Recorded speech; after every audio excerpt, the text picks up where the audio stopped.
Камине в 6 утра. شو هاد؟ عن جد شو هاد؟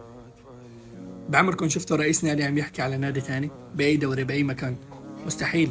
هذا الشيء ما بتشوفه إلا عند برشلونة. مدرب، رئيس النادي، جمهور، لاعبين، كلهم نفس العقلية.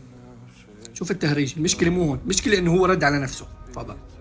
على كل طرف أن يهتم بشؤونه. شوف التناقض اللي هو فيه.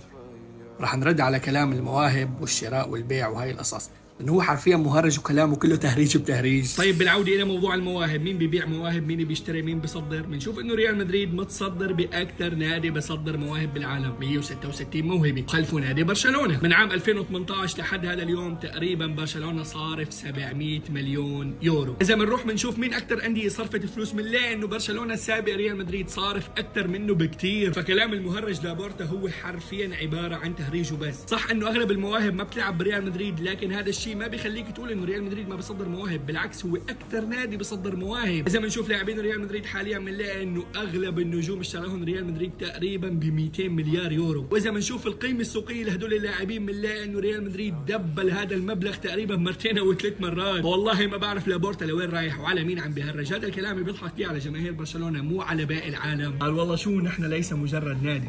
فعلا انتم مضحكي، مو نادي ابدا ابدا. بالنهايه اوعك تنسى اللايك والفولو كبير، وهلا مدريد ولاد.